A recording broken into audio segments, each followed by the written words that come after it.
Okay, now we're going to talk about some of the episodes you did for those classic 39 honeymooners. Let's start with Pal of Mine. Um, Again, I'm thrown by the title. Do you remember? That's where they fight over the ring that Ed. Oh, thank you. That was one of my favorites. Did I explain that we put the names after we had written the shows and they had been performed because no one can make a distinction as to which show is which, and obviously I'm failing even now with having given it a name. I love that for an exploration of the relationship of Ralph and Ed. The fact that he could come into possession of a ring which says to my best friend and assume it was for him. And then I love the fact that when it wasn't, and all the hurt and pain, he couldn't get the ring off his finger.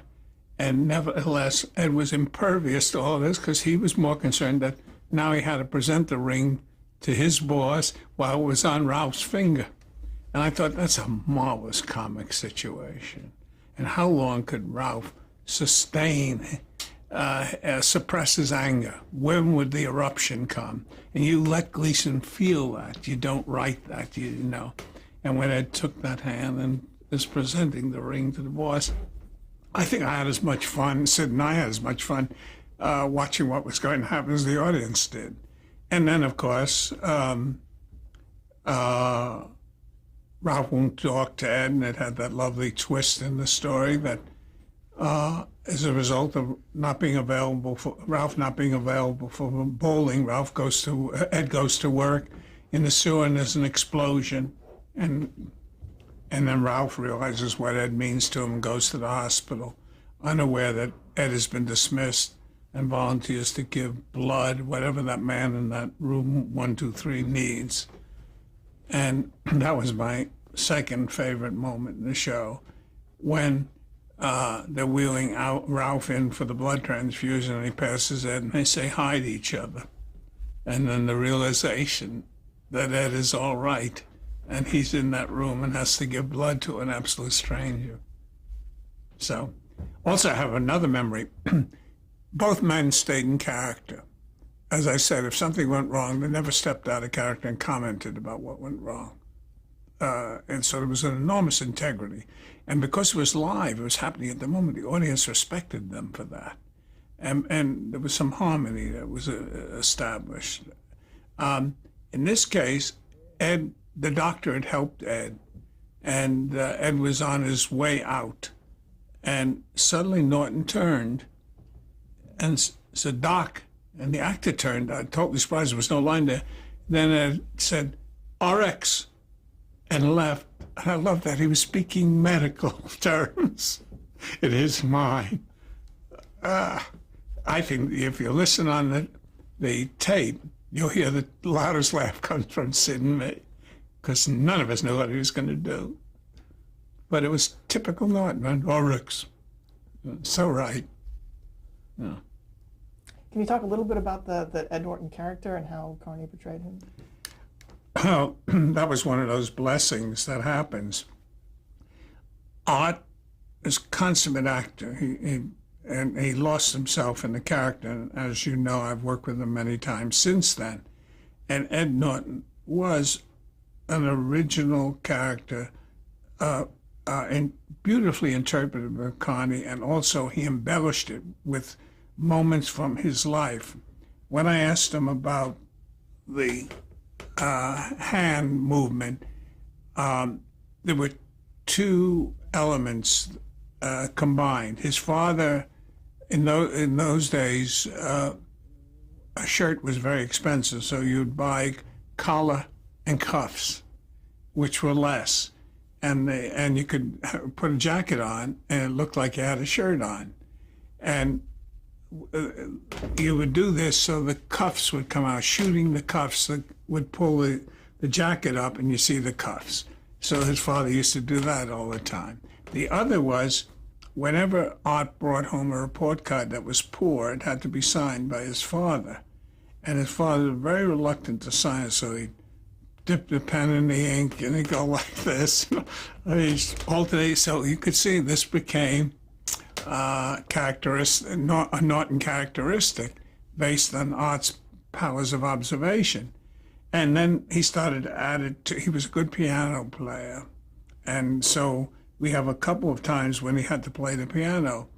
And we added that movement is marvelous when you know what he's supposed to do and he's delaying it for all this orchestration of his hands. And then that led us to believe that the first piece he ever learned to play was Way Down Upon the Swanee River. And that was, I don't know how we worked it out, but that was an important part of our predisposition to doing the $99,000 question, that Norton would have to play the piano, and we didn't know what song he'd repeat all the time, but he'd have to go into the first 4 bars of that song before he could play anything else. And that would drive Gleason crazy, and Gleason would speed up the process. And Norton was a good enough pianist to play it faster when the man was there. So I think it was remembering that it was the genesis or the foundation for the story. How do we get Norton to have to play the piano? And $99,000 turned out to be, it won the Writers Guild Award, and what else? It won a number of awards. Was it an Emmy? I can't remember. Now, how would you indicate in the script that Norton would do those hand movements? Oh, well, we just say, we had a name for many things. I don't remember what we had for Ed's. For example, Jackie had different takes. And if you said the macaroni take, it was 2 of those. And so whatever the first time they did it, that's the name that was given to that piece of business. So I don't remember what Norton's was, but I think the first time he did the piano was when they were writing songwriters. So it was very possible that we said Norton songwriter routine. And so whenever there's a hand bit, the songwriter, he'd know what it was. They wrote in one of the 45-minute honeymooners, the Get Rich scheme was to write a hit song. And Norton did the lyrics. No, Jackie did the lyrics. And Norton had to have the piano. And they went 50-50. Jackie bought the paper and the pencil, and Norton bought the piano. Yeah. Why was the Get Rich scheme so important to Ralph? Survival. I think that's what allows the honeymooners to survive, to perpetuate. He was doing battle against whatever system was currently in place. He deserved more than he had. He was conscious and worked hard, and it still wasn't enough. It's what's happening today, the widening gap between what you earn and what things cost. And so that the only solution, the only way out was Who Wants to Be a Millionaire? And the audience identified that and understood that, I strongly believe. Also, they felt slightly superior to him. And Norton lived better than him on probably a commensurate salary. So there was a great deal of waste because he'd invest a disproportionate amount of money in trying to make that killing. Now, there's an episode called Something Fishy where they don't want to bring the wives on the raccoon fishing trip. Yes, and I don't remember a great deal about it, which means that I didn't particularly like it. Or it didn't turn out as I thought it should, or we didn't write it well enough. Any of those are possibilities. You can choose whichever one you want upon reviewing it, re-reviewing it. How about Oh My Aching Back? Where Yes, that I liked because, once again, he paid the penalty for telling an untruth. He didn't admit to going to the bowling when he told us he wouldn't, and put them in jeopardy because a bad back, he couldn't earn a living. And so there's no one who plays pain better in the annals of stage, television, and movies than Gleason. So just when you saw his uncle enter everyone in the audience understood from his first words, "Hello, Ralph," that he was a backslapper. And they laughed in anticipation. It was total confirmation. And the dread that was on Gleason's face, permanently etched. You know, he knew he was in for an enormous beating. Can we also talk a little bit about the Alice character? I don't think so. Yes, of course. Audrey and I remain very close friends, and I think we were all indebted to Audrey on the show. I think, I know I early said that she was the monitor, and she was the mucilage, the glue. You depended on her, and her performance was so consistently good. And she also, because she was attractive, radiated hope.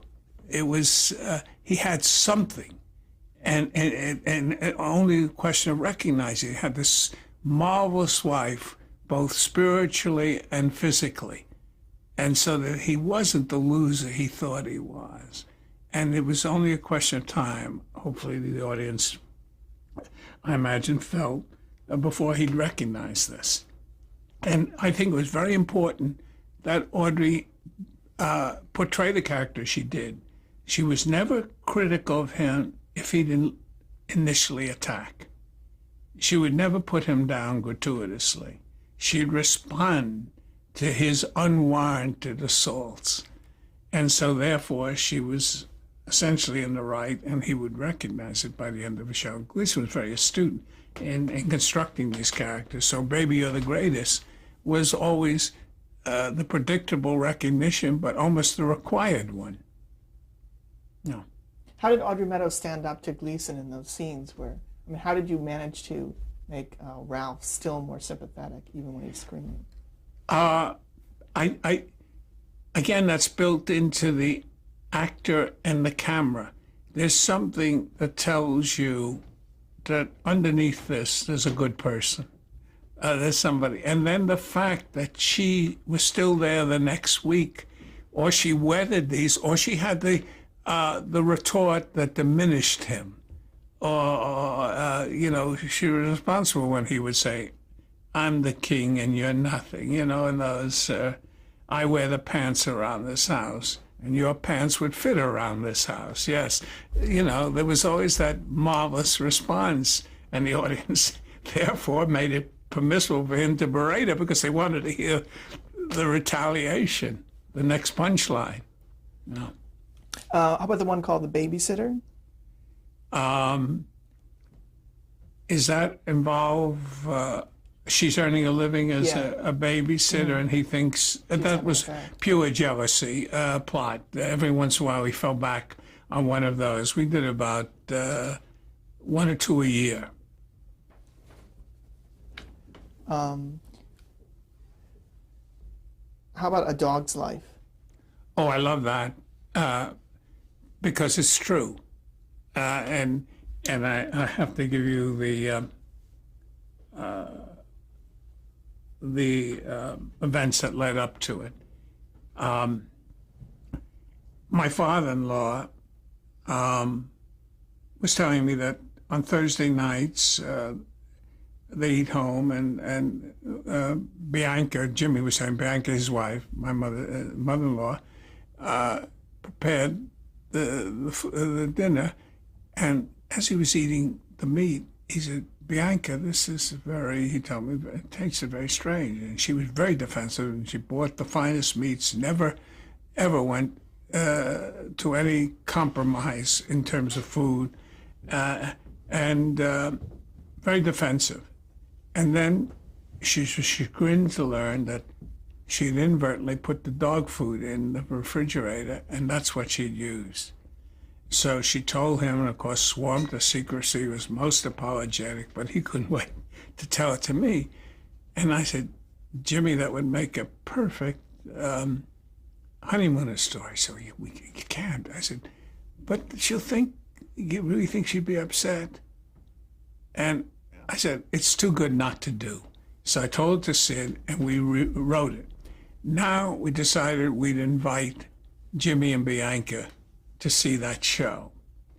And it was a rainy night. Bianca almost didn't come, but Jimmy wanted her there, and so he wouldn't let her back out of it. They brought two friends with them, and one friend, Nan, and Bianca had been lifelong friends, and so they're all seated there, and the show unfolds, and they mistake Ralph and Norton mistake the food, the dog food, for a recipe. And Bianca turns to her friend, Nan, and says, "That could happen to anyone." And Nan said, "Why do you think we're here?" She said, "What?" And then she realized that the story had been told. So from then on, that was her show. There are other classic bits that Gleason does. There's the fainting spell bit that he does. When he's able to spiral and fall. Yes, again, for a man that heavy, he was inordinately graceful and had great body control because, you know, he could flip himself in midair and come down, look like a beached whale. And the fainting was the same. And he was able to break the fall. I don't know where he learned it, but you never saw him put his hand to the floor before he landed. So that was a skill and that he had. Incidentally, we never wrote those into the script. He would only do them when he chose to do them. He would otherwise do a normal reaction. Just as if you remember, if you've ever seen Reggie Van Gleason in the formal dress and a stovepipe hat would dance. But you could never write in that Reggie did this esoteric dance. It only would happen when Gleason felt in the character they wanted to dance. And then the orchestra lead always had to be ready, Sammisby, to play the melody. And so it's kind of inspired. And so were those fainting spells. Now, you had a lot of jokes about his weight. You were just saying, when did the first one get in, or was he? It probably preceded me, but no, we would always look for as many of those as we could find, because they were surefire response from the audience. And the more ingenious they were, the better he appreciated them. I remember, 25 years after they did the Honeymooners, I thought of a fat joke and said, why did we never think? I can't remember it now, but it was so perfect. And I was hoping that they'd revive the Honeymooners so I could just do that one joke. There was an episode called Head of the House where he says to a newspaper man that he's the head of the house. I remember that vaguely. There was a sequence where Ed and Ralph are supposedly getting drunk on grape juice. Oh, yes. That was an interesting premise. I didn't think that show ultimately worked. But retrospectively, I've changed my mind. The whole idea of mind over matter was the underlying premise. They were going to have some wine. The wives said no. They were insistent. The wives were leaving. They decided that despite their telling them not to, they both had responsibilities the following day and needed to be in good shape. They would drink the wine out of defiance. So they replaced the wine with grape juice and recorked the bottle. And then the two guys, sure enough, break the bottle open. And then it was progressively getting drunk. And it was left to them to orchestrate. When the speech became slurred, how long to take and all. And I thought we failed with the premise because I didn't hear the usual audience response. When 3,000 people laugh, it's thunderous, and it sort of engulfs you. And it wasn't happening this night, but I think it was appreciation. When I say, many years later, when I looked at it again, I reevaluated, I said, they're responding to the notion. It's fascinating them. And it's not obligatory that they laugh. It doesn't require that. If we wanted that, we should have written jokes into it. So So were Art and Jackie, they were ad-libbing most of that? They weren't ad-libbing the lines. They were determining in advance when they would slightly slur the speech, when they would lose the coordinated movements, and when they became absolutely drunk. And it's a tough thing to do in the condensed time we had.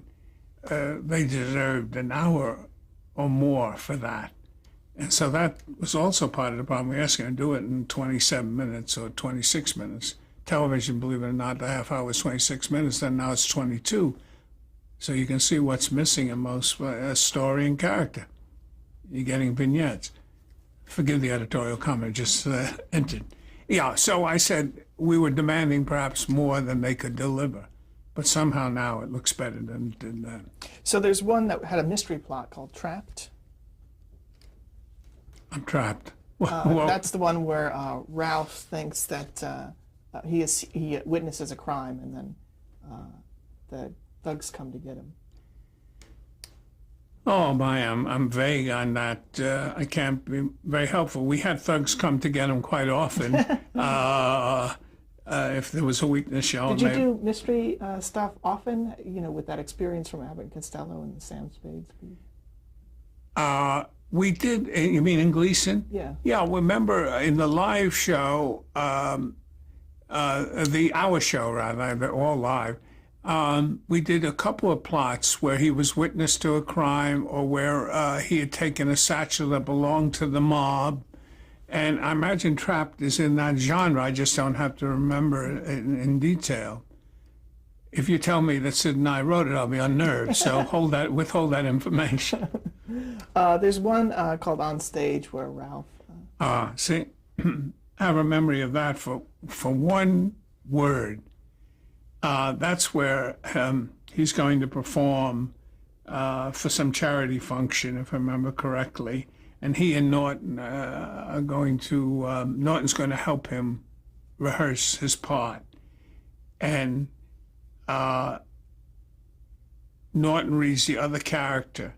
And actually the whole sketch came as a result of this one word that had been misread by a young kid when a friend of ours' son was reading a book and mispronounced this word, and it inspired us.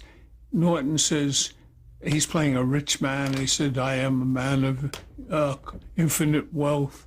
I own many homes. I have many yachts. I have a string of Peloponnese. I have, and Ralph said, wait a minute, a string of what? He said, Peloponnese. He says, that's polo ponies.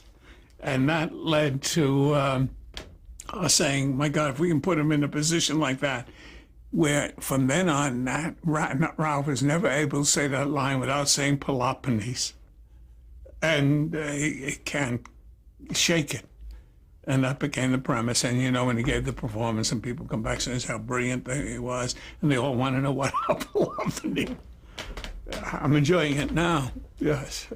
There's one called Opportunity Knocks Butt where Ralph and Ed go to Ralph's boss to teach him to play pool, and Ed gets a job through it. Yes. Oh, you've just unearthed that. There was one interesting moment in that, if my memory serves me correctly.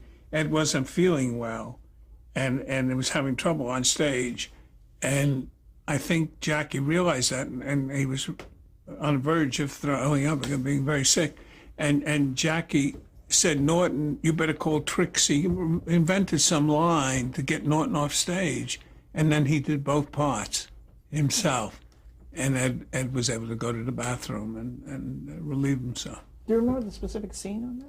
No, I remember it happening. I think it's in the pool playing in the boss's home. Huh. You know. There's a show where Ralph receives the safety award. Yeah, I remember the title of that. You'll have to help me more than that. He wins the safety award, but then gets into an accident. We'll go on to the next one. Okay, thank you kindly, yes.